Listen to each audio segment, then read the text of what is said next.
অযোধ্যায় রামলালা প্রাণ প্রতিষ্ঠা উপলক্ষে উৎসবে সামিল শিলচর অটো মালিক সংস্থা ও প্রেমতলা অটো স্ট্যান্ড।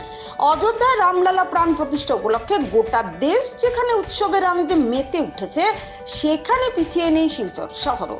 শনিবার শিলচর অটো মালিক সংস্থা এই জাতীয় উৎসবকে আকর্ষণীয় করতে আগামী 22শে জানুয়ারি 3000-এরও অধিক মানুষকে মিষ্টি মুখ করানোর কর্মসূচি হাতে নিয়েছেন প্রেমতলা অটো স্ট্যান্ডের সৌজন্যে। এদিন প্রেমতলা এলাকায় রামের ছবি বসিয়ে পূজা অর্চনা পুষ্পাঞ্জলির মাধ্যমে 3 দিবসীয় অনুষ্ঠানের শুভ সূচনা করেন।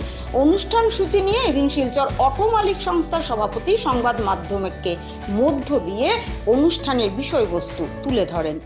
জানাচ্ছি শিলচর অটো রিক্সা মালিক সংস্থা প্রেমতলা অটো স্ট্যান্ডের সৌজন্যে আজকে থেকে আমরা সমগ্র ভারতবর্ষব্যাপী যে রামের মূর্তি প্রতিস্থাপন হচ্ছে এবং প্রাণ প্রতিষ্ঠা দিবস হিসাবে যে 22 জানুয়ারি যে উৎসব উদযাপন শুরু হয়েছে, আজকে থেকে নরেন্দ্র মোদী প্রধানমন্ত্রীর প্রচেষ্টায় যে মন্দির প্রতিস্থাপিত হয়েছে এবং 22 তারিখে প্রাণ প্রতিষ্ঠা দিবস উদযাপন হতে চলেছে।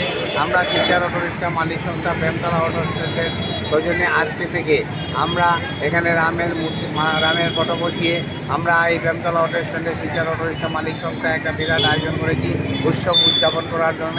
আমরা দেখতে পেয়েছি যে এই রামের জন্মভূমি আজকে 500 বছর ধরে ভারতবর্ষের মানুষ অপেক্ষায় ছিল।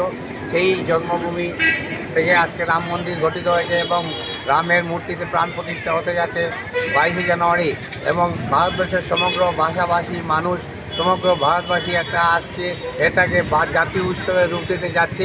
22 তারিখের যে উৎসব সেটাকে সুন্দর ও সুমধুর করে তোলার জন্য আমরা প্রেমতলা স্ট্যান্ডের সৌজন্যে মালিক সংস্থা আমরা একটা মিষ্টি মুখের আয়োজন করেছি। আমরা শহরবাসী যারা দর্শনার্থী যারা 22 জানুয়ারি আমরা রামের এই যে উৎসব দর্শনার্থীরা আসবেন, সেই দর্শনার্থীদেরকে আমরা মিষ্টিমুখ প্রায় 3000-এর অধিক দর্শনার্থী যে মিষ্টিমুখ করার আয়োজন করেছি।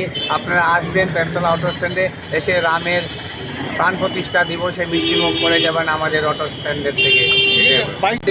22 জানুয়ারি সন্ধ্যাকালীন কর্মসূচিতে আমরা প্রদীপ প্রজ্বলন করে সমগ্র ভারতবর্ষের সব জাতি ধর্মবিশেষ সব জনগণের যেভাবে প্রদীপ জ্বালিয়ে উৎসব প্রতিপালন করবে, সেভাবে আমরা প্রদীপ জ্বালিয়ে উৎসব প্রতিপালন করে আমরা রামের উদ্দেশ্যে আমরা সবাইকে মিষ্টিমুখ করার জন্য আয়োজন করেছি। এখানে প্রায় 15টা প্রদীপ জ্বলবে আমাদের এবং লাইটিং হবে, প্রচণ্ড লাইটিং করে আমরা আজকে এগুলো করব। প্রদীপ দর্শনার্থীদের প্রসাদ বিতরণের আমরা আয়োজন করার চেষ্টা চালিয়ে যাচ্ছি।